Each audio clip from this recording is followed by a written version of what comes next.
wabarakatuh. Halo teman-teman. Jadi kelompok kami akan membuat video tentang perlawanan Budi Utomo. Perkenalkan, nama saya Nadia Amalia Nursyifa, nomor absen 25. Perkenalkan, nama saya Sanur Aini, nomor absen 13. Perkenalkan, nama saya Muhammad Rafael Muhammad, absen 23. Perkenalkan, nama saya Muhammad Baikali Abdi Saputra, absen 22. Mau tahu keseruannya? Yuk ikuti kami. Ayo. Budi Utomo adalah organisasi pergerakan nasional pertama di Indonesia yang didirikan pada 20 Mei 1908 oleh mahasiswa Stofiat di Batavia, Jakarta. Organisasi ini berfokus pada pendidikan kebudayaan dan peningkatan kesejahteraan masyarakat pribumi sebagai upaya untuk membangkitkan kesadaran nasional di tengah penjajahan Belanda. Makna nama Budi Utomo adalah satu, yaitu budi.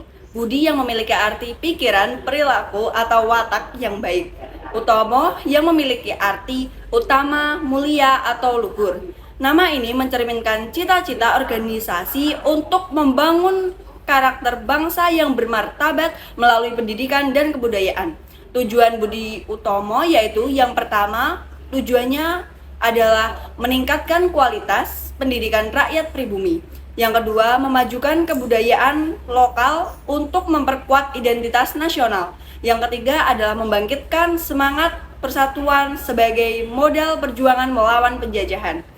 Budi Utomo menjadi simbol awal kebangkitan nasional yang kemudian diabadikan melalui peringatan Hari Kebangkitan Nasional setiap 20 Mei Belanda. Latar belakangnya yaitu satu, kondisi sosial dan ekonomi rakyat pribumi mengalami penderitaan akibat diskriminasi, eksploitasi, dan rendahnya akses terhadap pendidikan. Yang kedua, yaitu pengaruh pendidikan barat, pendidikan yang diterima kaum pribumi di sekolah seperti Stovia, memperkenalkan ide modern terhadap kesetaraan dan nasionalisme. Yang ketiga, yaitu gagasan Wahid Soedirohoesodo, yaitu tokoh yang menggagaskan studi dana pendidikan untuk memajukan pendidikan pribumi yang kemudian memicu berdirinya organisasi ini. Yang keempat atau yang terakhir adalah kebangkitan nasionalisme terinspirasi dan gerakan nasionalisme di Asia seperti perlawanan rakyat India dan Jepang serta mendorong untuk memperbaiki nasib bangsa. Itulah latar belakang dan pengertian dari Budi Utomo. Berikut adalah beberapa tokoh penting yang berperan dalam Budi Utomo. Pendiri dan penggerak utama. 1. Dr. Sutomo. Pendiri utama Budi Utomo, mahasiswa Sutavia yang terinspirasi untuk membangun kesadaran nasional melalui pendidikan dan organisasi. 2. Gunawan Mangunkusumo, salah satu pendiri dari kalangan mahasiswa Sutavia, berperan aktif dalam mengorganisasi kegiatan awal Budi Utomo.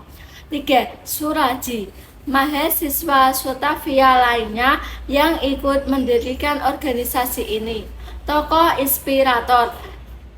4. Wahid Soedirohoesodo, bukan pendiri langsung tetapi inspirasinya melalui gagasan Sutefonds dana pendidikan menjadi dasar berdirinya Budi Utomo.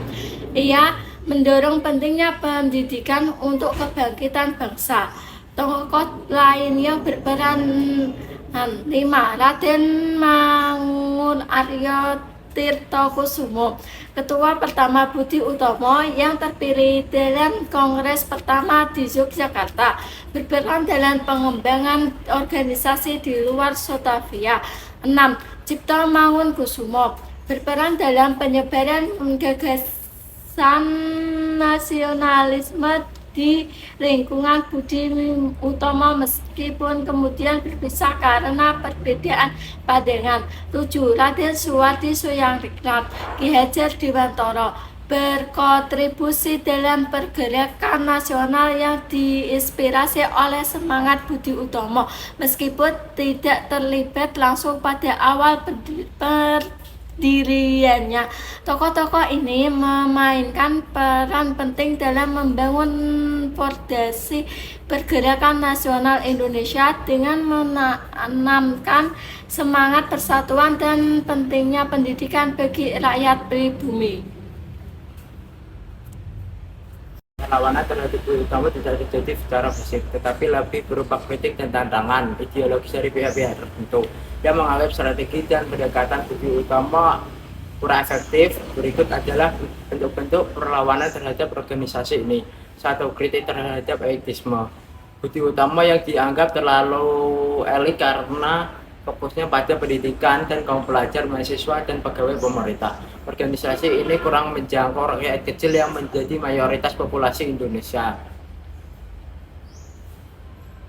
2. Tantangan dari organisasi lain. Organisasi seperti Syarikat Islam dan Industri Party mengkritik pendekatan Budi Utomo yang dianggap terlalu lunak terhadap penjajah. Mereka berpendapat bahwa perjuangan harus melibatkan lapisan masyarakat lebih langsung menurut kemerdekaan. 3. Perpecahan internal.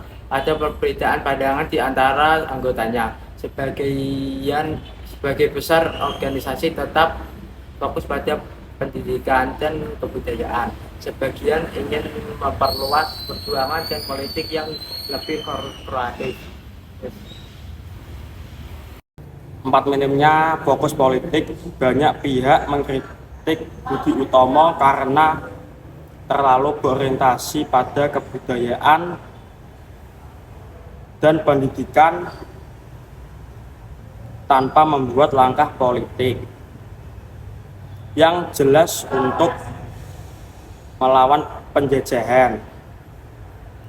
Hal ini membuat organisasi dianggap kurang relevan dalam perjuangan langsung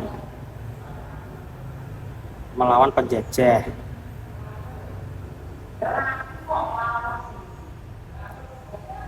5. Dominasi etnis Jawa. Budi Utomo didominasi oleh kalangan priai Jawa sehingga kurang mendapat dukungan dari suku lain di Indonesia. Akibatnya semangat persatuan nasional yang diharapkan belum sepenuhnya terwujud. Kesimpulan, meskipun Budi Utomo menjadi pelopor pergerakan nasional, strategi dan fokusnya yang damai melalui pendidikan dan kebudayaan menimbulkan kritik dari pihak yang menginginkan perlawanan lebih tegas terhadap perjuangan kritik-kritik ini. Mendorong lainnya organisasi lain yang lebih berorientasi pada politik dan melibatkan rakyat secara luas.